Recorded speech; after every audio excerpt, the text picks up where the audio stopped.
What's going on, guys? Welcome to what we call for right now the Panhandle Podcast. I'm your host, Jacob, and I'm here with my co host. Jason.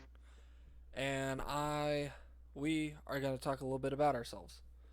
I am a blue collared, God fearing, gun loving American.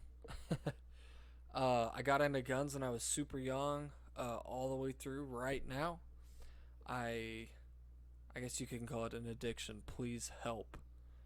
Um, like I said, I'm a blue collar worker, and on the side, I work at a gun store and help run their social media page. It's called JPH Arms. Jason, tell us a little bit about yourself. Uh, I after finishing school, which took a lot longer than expected, I had to take my victory lap. Um, Joined the Marine Corps, and now that I'm kind of coming to the end of that term, um, I'm gee, I don't even know. You're just kind of living life, pretty much. Yeah, yeah, living life right now, trying to figure out the next step. Been shooting since I was young, and as a I don't know, maybe a Second Amendment absolutionist. Like, I've been into firearms and been into all sorts of firearms for a long time, and I've been able to kind of get around places and have fun with a lot of different types of guns. I also work at the same gun store, sort of. Sort of. He's the, Yeah. what did you call it? You're The testing officer, the testing which officer, is yeah.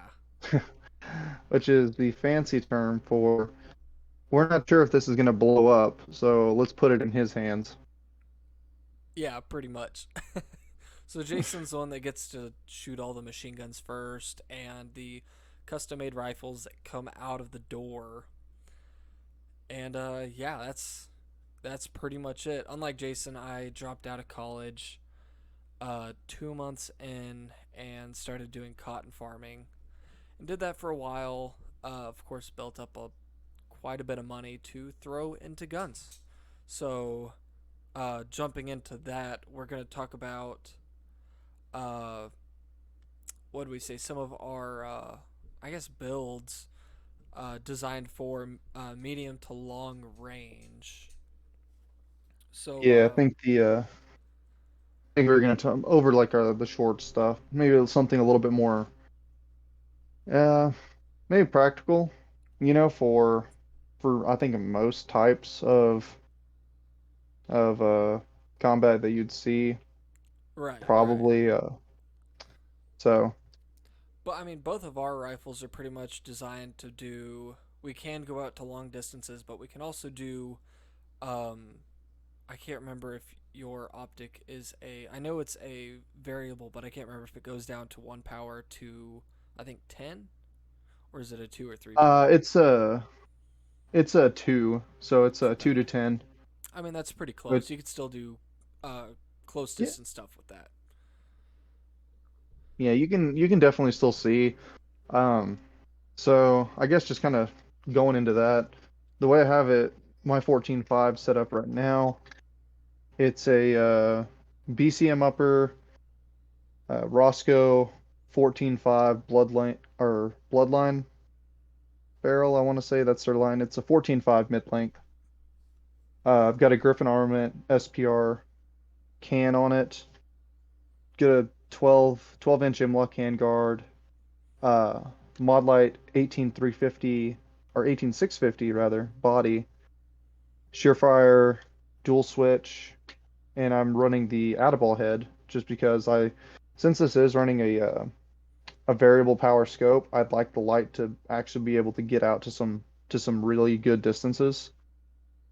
And this one's been all right for what I've used it at. However, I want to push it a little bit further out to say 500 and see where it's looking like out there. But that's wired into this hot button right here, this Mod Light hot button light or mod button light. Uh, This is a Vortex Razor HDLH. So 2 to 10, and I'm piggybacking a Hollow Sun 509 red dot on top. So for anything, I guess a bit closer, I have that red dot set up. I have a mag or not a Magpul, but a Harris bipod that I'll use, but I can take that off at any point just in case I don't need it, or if the bipod's put up for storage or something. So that comes out. And that sums up that 14.5 build. And that'll just go on my lower that I use for everything. So, for the people that don't know what an Adaball head is, kind of describe what makes it so ridiculous and so expensive. Oh yeah, I mean, so with lights you have kind of a short sidetrack into lights, rabbit trail. You've got the lumens, which is cool. High lumens can be good, but really the penetrative power of the light and the focus, that hotspot of it, will come from the candela, and that candela is what's gonna be able to help you push past photonic barriers. So any kind of like light that you may be getting in the opposite direction coming back at you, whether that be in a like an urban setting or what have you, this will be able to push past it because it's such a high candela. So this Adable head, I believe there's also another company, Well Tool, that's the original makers of this head. They have this head rated at like I want to say some 600 or so lumens, uh, but the candela is what 200,000 if I remember right. Yeah, it's something ridiculous. I mean, they say it can go out to 5 to 800 yards in good Uh, conditions. Yeah, like you're still getting light to that. 200 yards, I've noticed, it's still fine. Yeah, Um, but yeah, that kind of goes back to me wanting to test it out at those longer ranges and see, what it can really do. right, right. Um, you did kind of go through everything. I want to say, um, I will talk, I guess, a little bit about my build. I don't have my rifle in front of me for some reason, which was a stupid mistake. I'll kind of go from memory. I guess, as Garantham would do, tip to butt. If will that work for you? That works. So, on the end, I also have a 14.5, with a, wow, I went blank. Why did I go blank? Jesus Christ. A 14.5, pretty much. And on the front of it, I have a Dead Air Sandman S, silencer. They're good. They're good mid length. I have a 14.5, Faxon. I think it's the gunner barrel on there. I have an Yeah, the adjustable. gunner.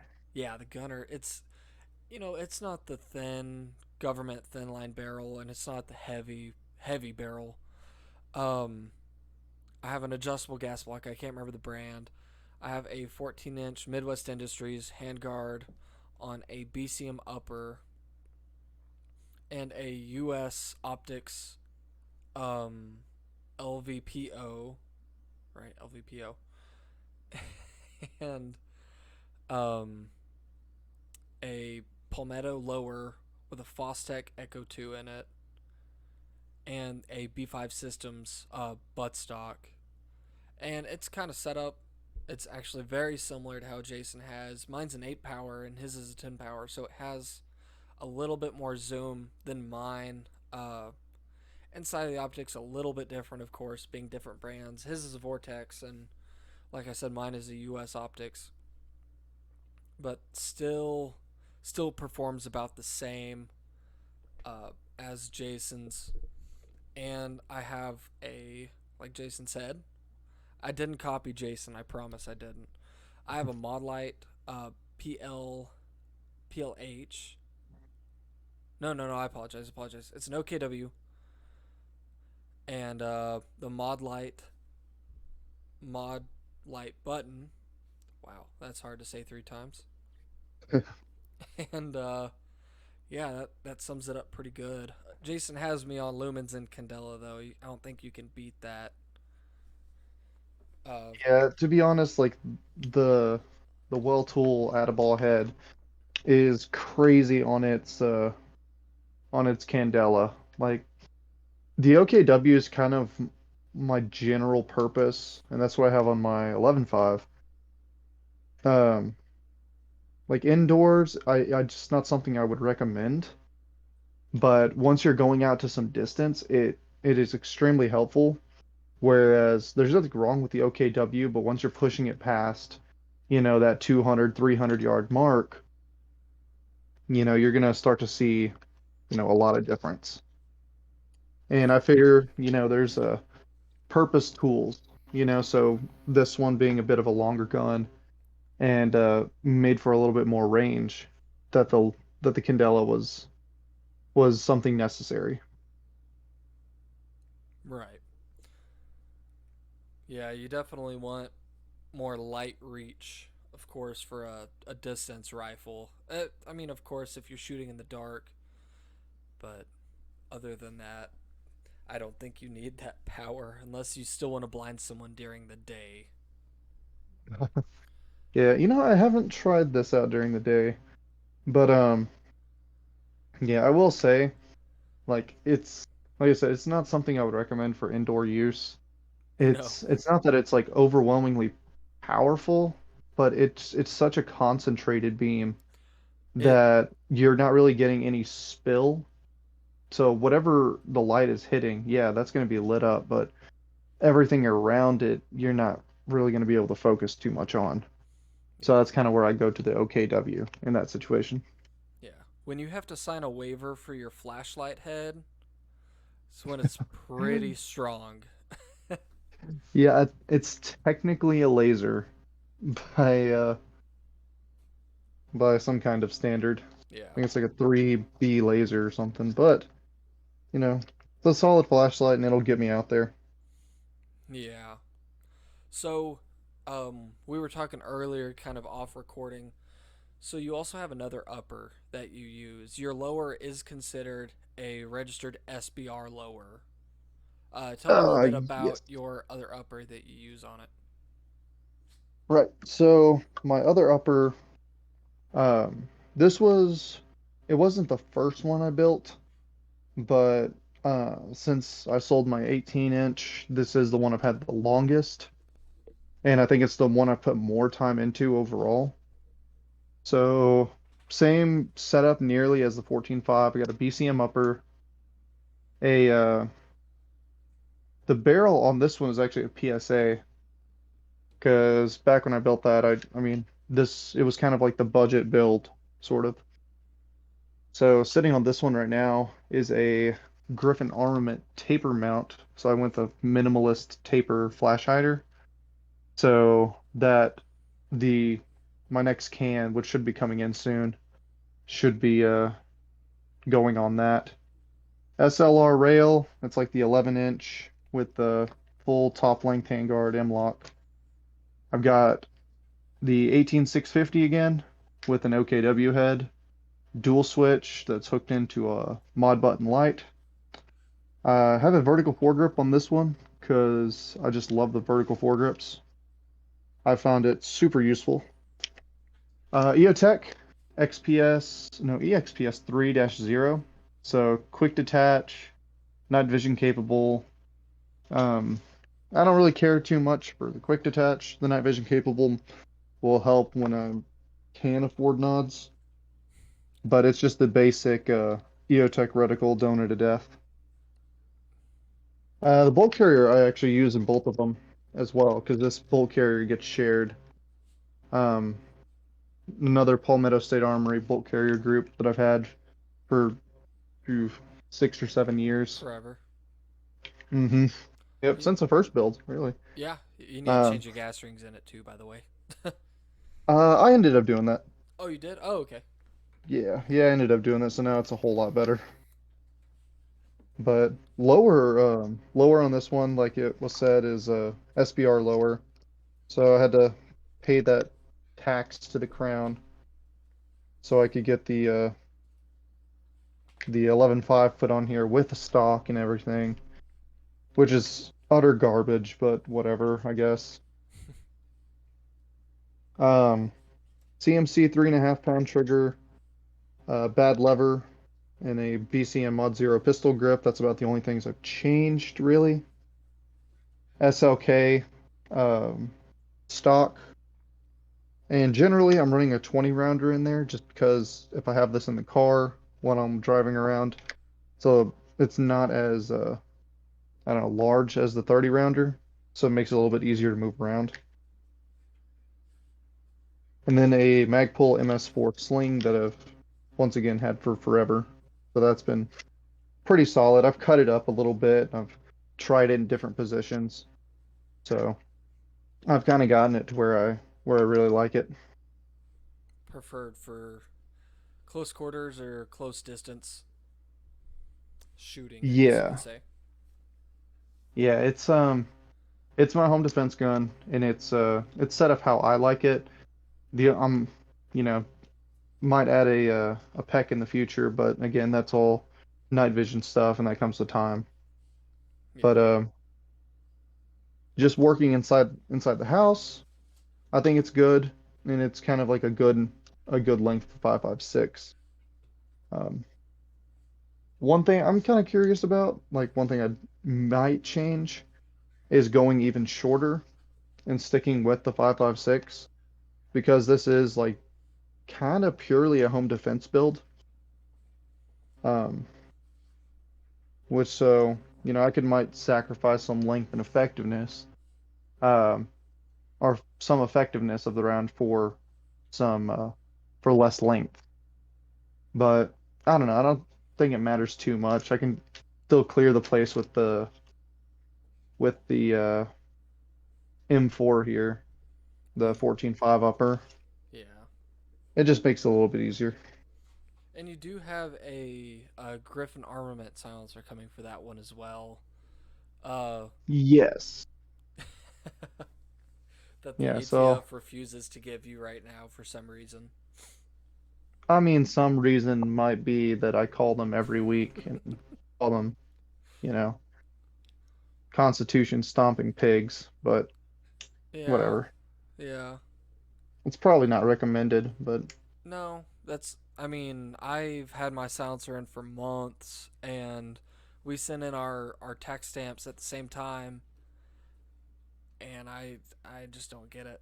Mine was a Form 1, yeah. though. Yours was a Form 4. We both have two Yeah. silencers now, by the way. So the Dead Air was not a Form 1, sadly. Um, but you pretty much have two uppers for your lower, and I just have a completely separate build because variety is the spice of life. And Jason hates it when I say that. But I have a It's 10. like, Go ahead.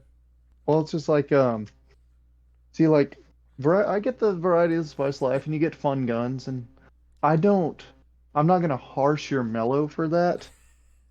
It's like, but I will say, like, I wouldn't buy an SKS or a Mosin or an AK right now because I'm just like, it's not my main rifle, you know?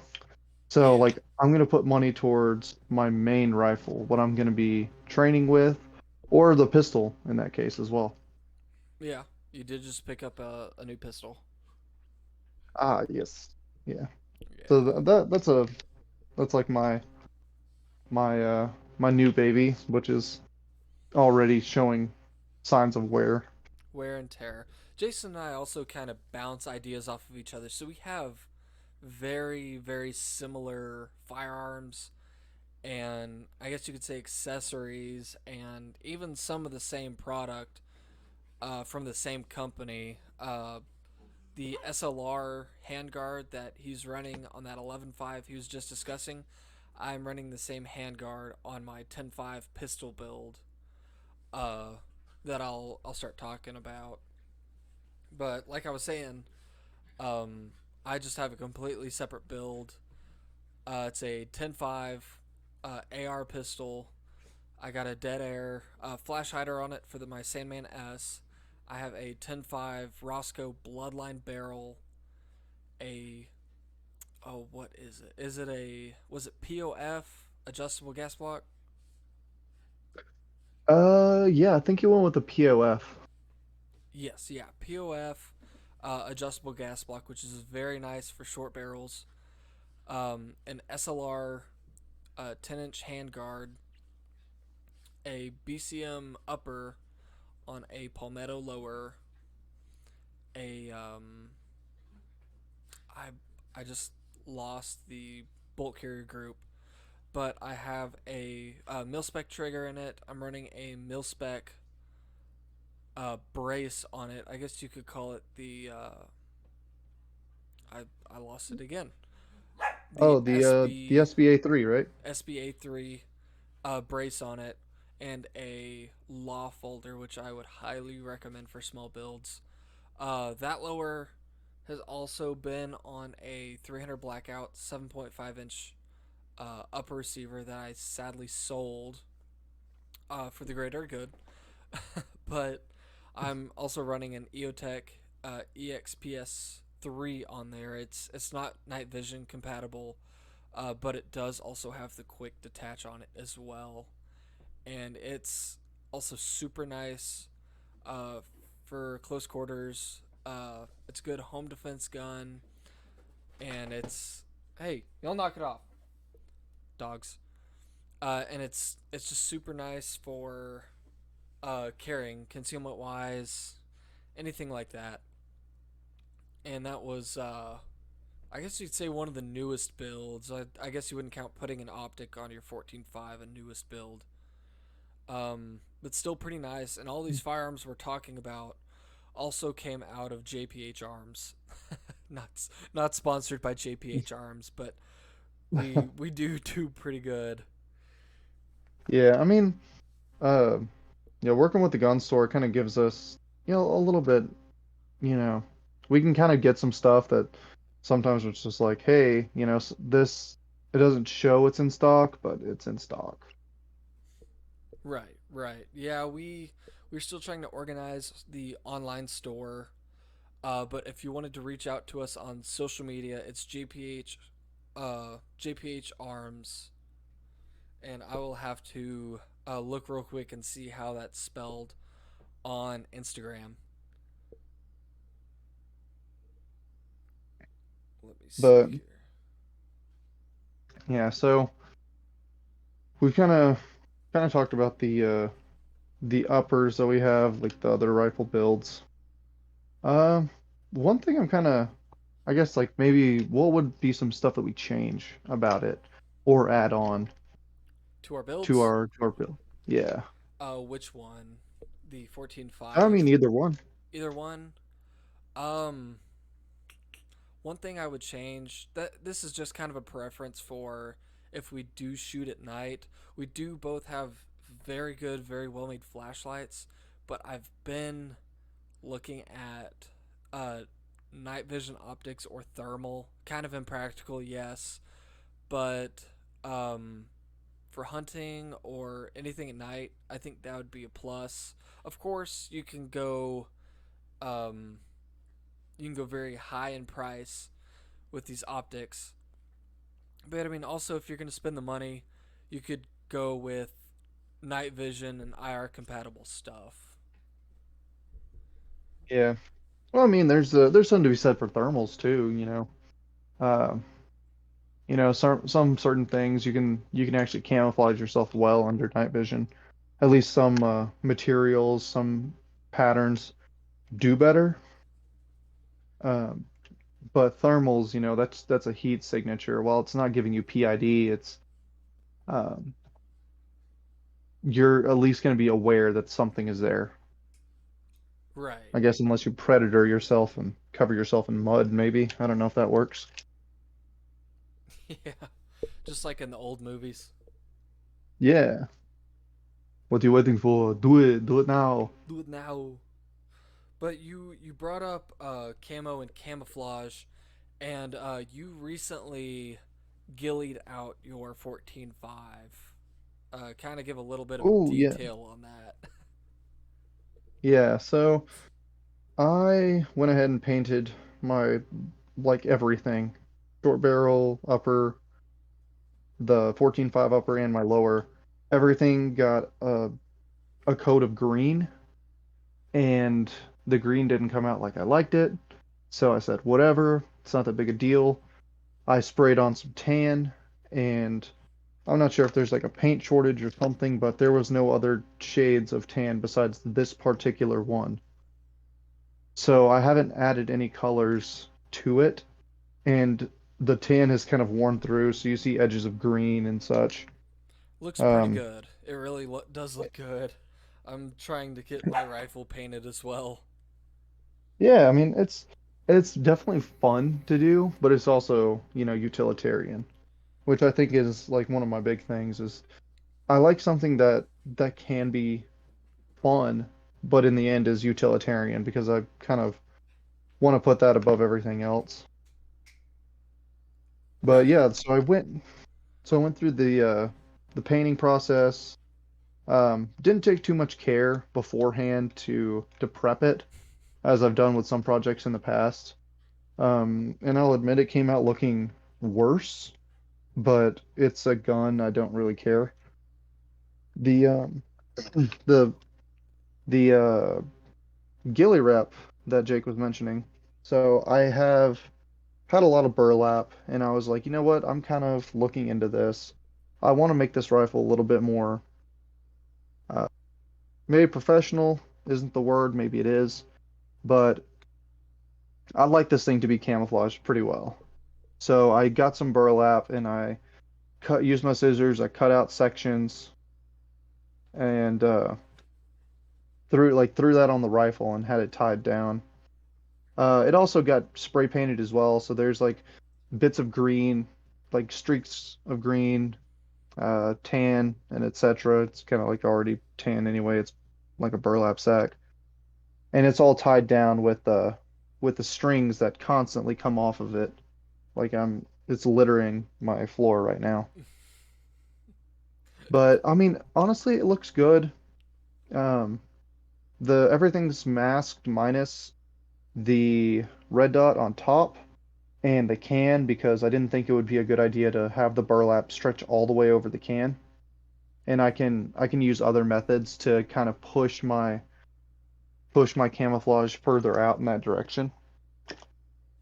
I will say the changes I want to make though is to actually get rid of this netting completely and move on to a low pro apparel uh, rifle wrap and use some of their other products, one for my helmet, one for my backpack. Um, but that way I can actually kind of take it on and off as I wish, and it's not so married to the rifle. Because I do want to use this at the range too, maybe without the can, without the bipod, just for fun, or maybe even just storage where I just don't want it on. I'm using it on something else. Yeah. And as far as like when I was talking about pushing the camouflage out, um, what I'm wanting to do is add some ranger bands to the handguard. Uh, so I'll take off whatever I need to, move them into places, and then reset up my flashlight and bipod mount and such. But I can use that, and I've actually used the this little ghillie netting as this burlap netting as well. But just shoving in flora, different kinds of things, branches and leaves and such around and pushing that barrier out towards the muzzle. And I mean, honestly, does it look super, super great? Maybe, maybe not, but I think it did add effectiveness to it, to the camouflage overall. Yeah. Yeah. I mean, we even got some photos of that. Yeah. I can try to throw some up if I can find some good pictures. But yeah, you did bring up a good point that I wanted to talk about too. Was spray painting or just painting your gun in general. Black shows up very well on a lot of different colors, and just having that little bit of not really concealment, but blending in with your surroundings really helps uh, disguise your gun better. Not really disguise, but kind of keep it. Uh, what would you call it? Kind of low It's a in the little, situation. yeah. It's it's not as discernible a silhouette as a black rifle is. Right there, you go. Because black will stand out against anything in nature. Even at night, something black will stand out. Um, the tan, at least for this area of Texas, which is, a lot of dirt, a lot of even occasional sandstorms, the tan seems like a good idea. There's also bits of green in there. I threw in there as well, which works fine. Yeah, yeah, it would work good. I mean, you got a good color mixture going on there, so I mean, the slight greens and tans blend in very well with the surrounding Texas area. Yeah. Actually kind of like not really off topic, but one of the colors I was noticing a lot, and I guess this would go into like making sure your camo changes with its terrain or with the seasons possibly, is that like you're seeing a lot more like reds and maybe deeper browns of the dead leaves or dying leaves and branches and such. Yeah, Um, yeah. I mean, definitely Also like changing just wheat seasons. and grass. Definitely changing Hmm. seasons will definitely change your color scheme. Do you want to spray paint your rifle every time? No. I mean Yeah, that's up to you if you want to. You'd go through a lot of sooner spray or later paint. you're working through like 12 layers of paint. Just sand it off for each season of the year, and then put it back Yeah, I on. mean, I mean, But yeah, maybe do that and then just like say every couple of years you just strip your rifle down to the nuts and bolts, clean everything, and then put it back together and go with whatever paint you're going to.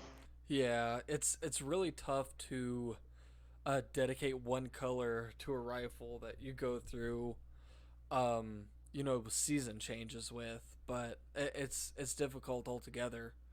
uh, like you said, because you have that silhouette of a black rifle. You could either have a black rifle during the summer when it's hot out, or you could have a tan rifle that blends in with your surroundings. Yeah. I think like it's one of the color combinations that just kind of works everywhere. Um, you Right. know, the Army made or didn't make, but tested multicam, and while it didn't perform the best in every, terrain or every environment that it was in, it performed okay in all of the environments. So, maybe it has something to it, whereas you have those maybe tans, browns, and greens that just kind of work with everything. Like even in like, a snowy area, you're gonna have like dead trees or dead leaves, etc. So you can get your browns. Um, I don't think green would be dead completely. And then tan's just kind of another one of those neutral colors that just appears everywhere. Yeah. Right. Um. I I totally lost track. I'm sorry. Um. But yeah, really, the only thing we want to do to our rifles is really just change. I mean, we really have all the things that we want on our rifles. Um, we both went with the LPVO just for that medium or even close to long range. Lights, triggers, pretty much everything that a rifle comes with, except we've kind of specialized it to what our needs are, and that's what we both love about the AR platform.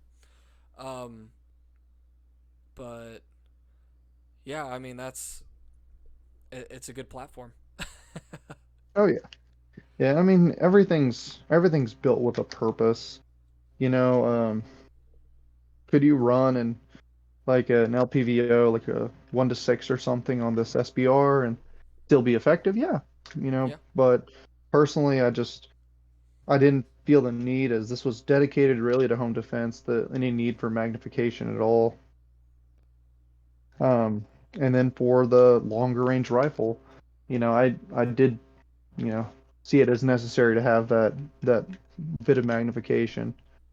Um, even going a little bit more. I see a lot of 1 to 6s, a lot of 1 to 8s.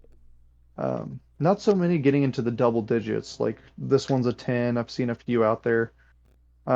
Like a number of people using them. It just seems less common. But Yeah. I just like that higher magnification for um, because it was actually a post a long time ago where they were doing this training thing for like mid range. So people were using like ARs and stuff, 14.5s to, you know, 16s, stuff like that. And one of the things was there was a target, like a steel target that was camouflaged like in some brush. And no one with any red dots or anything could find it. And even the magnified users weren't hitting it that well. But people with the higher magnification, they were able to see that target and get, a bit more effectiveness that uh I guess correlated to that higher magnification. Like Yeah. it's just one of those situations. It helps you see better. So, why not? Yeah, if you want it to be a 1 or 2 powered optic, it's there. And if you want that distance, it's there as well. And that's why I really changed my 14.5 out to an LPVO, is because I used to be running just a single EOTech on there. I had uh, not LaRue, a Lucid magnifier, which is a 1 to 5 power magnifier on there. And then I decided to put a LPVO on there uh, permanently, just because if I'm gonna get something, I want it to be adjustable to what I need it to do. And I found out the hard way: if you want something, save up for it and then buy it. You don't want to have to go through multiple optics and spend a lot more money, uh, rather than just getting it to begin with. Because I probably have spent a couple hundred or even $1,000 or over to just get the optic I wanted. So probably 2 grand over to get this optic Mm, that I should have bought to begin with. yeah. I mean, it's that buy once, cry once mentality. And I think, whatever you're doing needs to have like a lot of research going into it. But I think there's also something to be said for the learning. Um, because I've gone through, like I said, I started actually with a Mark 12. That was actually going to be a complete mil spec clone, um, which is probably I think a terrible spot to jump in on as like a what I was 18, 19. Um, but it was expensive and it wasn't really, I think, too are like the best parts. A lot of the cloning parts, it gets super expensive just because a whole bunch of people are into that. Either cloning the rifle they were issued or something they'd seen. People just like it, more power to them. Um, but yeah, so I started with an 18-inch. I figured out what I liked, what I didn't like, and that kind of came down to me having that 14.5. And then I wanted a short barrel. I tried a an over the handguard or over the silencer handguard, so it had like a really long handguard, really wide. And I figured out I couldn't use the M-lock sections because it would touch the silencer. It got extremely hot because of the silencer. So stuff was getting super hot. I wasn't able to take the can off and shoot my rifle. Melting your little rail covers for your hand were melting. And Yeah. I remember that. It was cool. It was a cool build, especially. I think if I remember right, you had a quick detach barrel accessory on there for a little bit, just for Yeah, storage. I uh I had the Dolos quick detach, so what that would do is, I would pull this little tab and the entire front piece, like handguard, barrel, everything would come off and then I could store it. Now that was cool, but the thing is, and I guess I didn't really do a whole lot of forward thinking on this, or I was just enamored in the moment by that idea, is the return to zero for my iron sights that I had on there. But if I'd continued with that, if I had any type of accessory on there that probably wouldn't be zeroed at all, not a zero I could trust. Not to mention the entire system was extremely weird. It's all held together by one very tiny hexagonal screw or hexagonal, um, I don't know what you call it, hex screw. Yeah. Yeah. Uh, Either way, so you could get it extremely tight, um, and it would make the tab harder to pull. But the entire section would make it looser because it's technically already pulling. So it was like inverse. I don't know how to. So I can make the screw really loose and the barrel would lock up extremely tight. But then the screw would be very loose and the pull tab would come off if that screw ever got loosened, which means I couldn't take off the section anyway. So I went ahead and got rid of it and just went over to a more lightweight handguard, just kind of something that I needed. So like with the flashlight at least, it's not something that has to hold zero.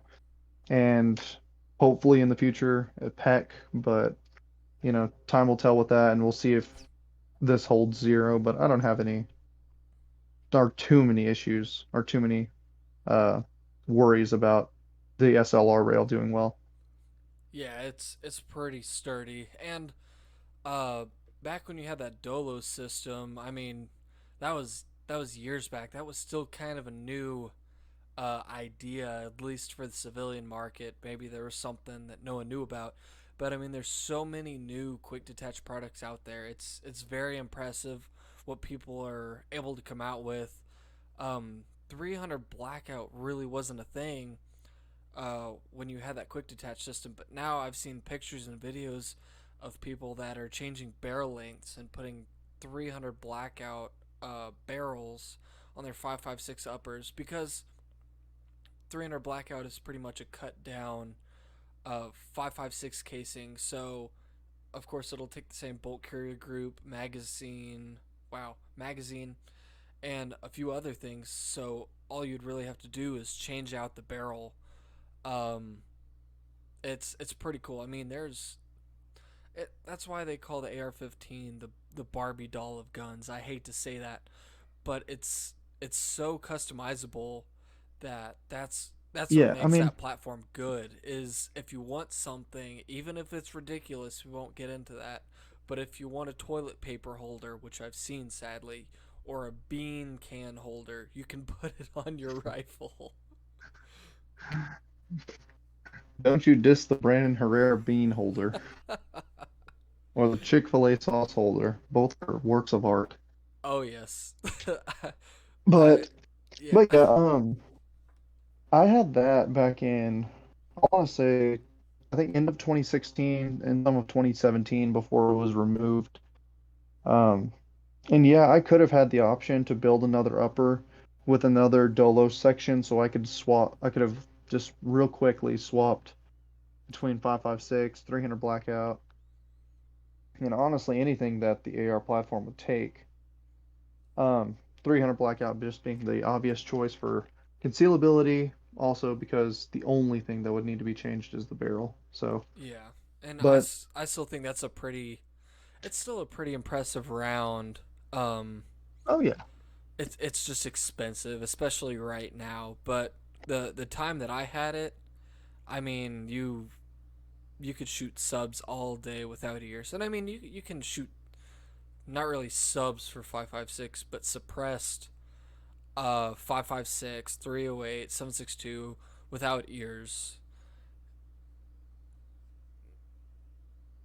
So and it yeah. like I don't know. Like the suppressed 5.56 is cool, but it's kind of a hard round to suppress, and then I think it kind of gets that same way with 308. Um, I haven't been a fan of them suppressed, but I choose the 5.56 round just because that seems to fit most of what I want to do with a rifle for, like and maintain like a I don't know, not parts commonality, but moreover ammo commonality. Right. I think it'd be Everyone's gonna easier for have a me to, 5.56 at least, yeah. right? Unless you're a boomer. You don't need no fancy guns and gizmos.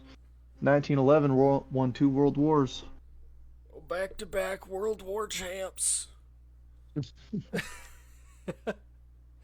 Um, but yeah, the air platform is just the universal platform. The U.S. military isn't the only military using the AR platform. Of course, the HK 416, uh, of course, out of Germany, is probably the closest thing you can get to a different AR platform style, I guess you could say, from a different country. Oh, honestly, actually, if I remember right, I'm pretty sure Russia has their own AR-15s as well. Wouldn't surprise me. And then, yeah, I'm not sure about you know, other countries and stuff like that. Of course, like there's uh, Germany. Again, yeah, I'm not sure about all the other countries. Right. They might be in Um, service, but we might not know about them. yeah, I will say, like, I'm pretty sure, like, after Eugene Stoner had finished up with his AR-15 project and um, that the AR-18 was born, so that's when he did the whole piston system. And a lot of people compare that piston to the G36, that they're essentially just a G36 or it's an AR-18 different body.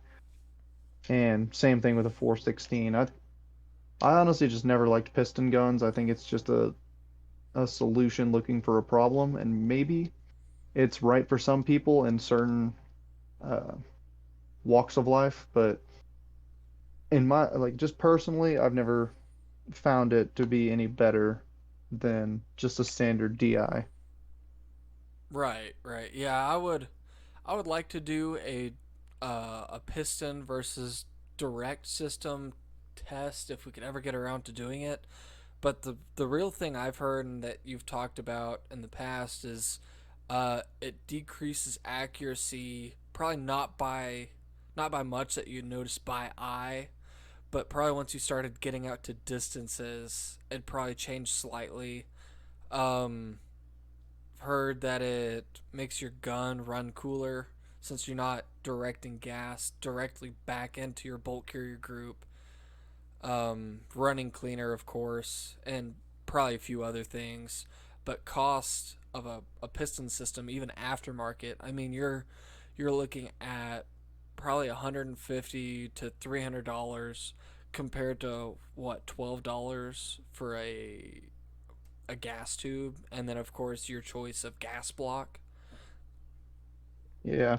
I mean, honestly, with a piston system, I think it's just with more moving parts, you're gonna be seeing something a little bit more prone to failure.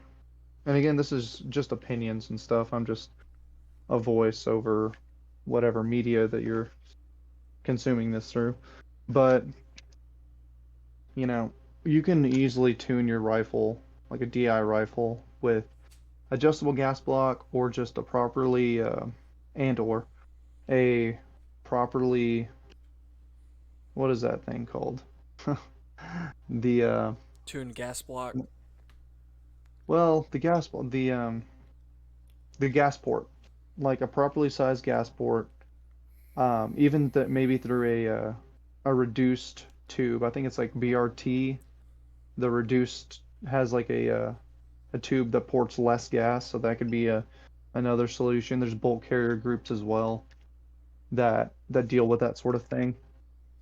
But I just think it's with something like that, it's less of a failure point than a piston system. Right. The They argument can be made it can be cleaner because you're not putting or you're not porting that gas directly back into the bulk carrier group, but it's really not that big of a deal in all honesty. yeah, they pretty much do the same thing, just differently, you could say. But there's really no need, and this is just an opinion, like you were saying. Yeah. There's really no need to put a piston system uh, in an AR-15 if it already has the direct gas system in it.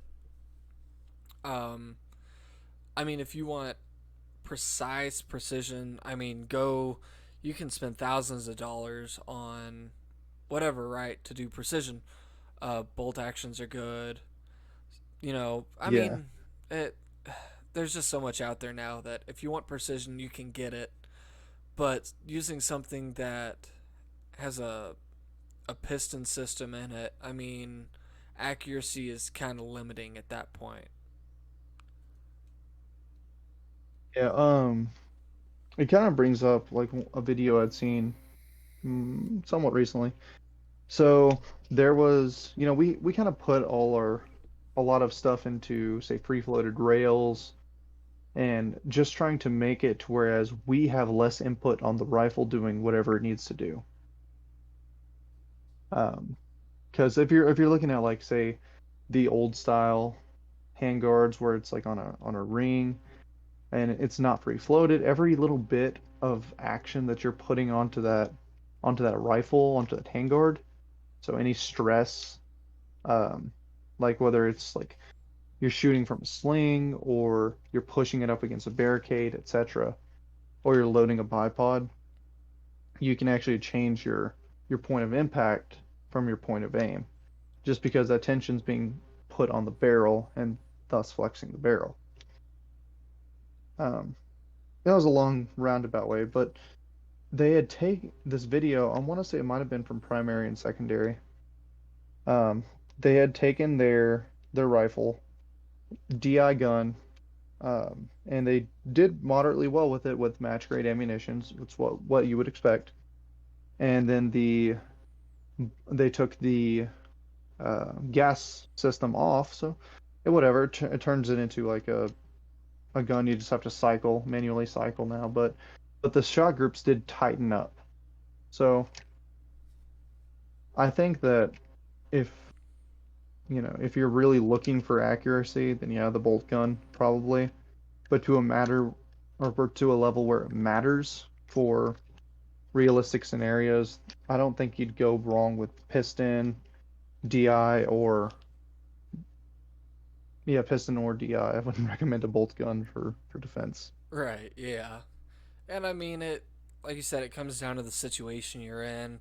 If you're doing for competition and you want to shoot distance and, you're doing all this crazy stuff, yeah, you might recommend a bolt gun, but you don't want to use a bolt gun for speed competition or three gun where you're having to um, go from target to target super fast. Yeah. Like I mean, can you imagine like because our snipers now they don't just go out with like a bolt gun and some crackers. It's like a lot of equipment, and part of that is having a capable select fire rifle. Right.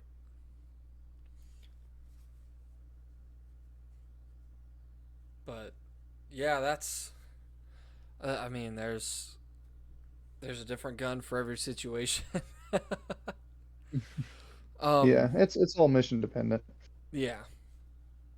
But we are wrapping up close to an hour, guys. Wow, it actually has gone by fairly fast. This is our first First episode. So if y'all, I'm sorry, I went blank. This is the first episode of the Panhandle Gearcast. If y'all have any questions or anything you would like to hear us talk about, please leave a comment below. Don't forget to like and subscribe. And you got anything else to say, Jason? Honestly, not much. No, I Not think much. I've I think I've kind of said my piece. Are you sure about that? Um, Absolutely. absolutely. Okay, guys. Well, if y'all like this video, please give it a thumbs up, and we will catch y'all next time.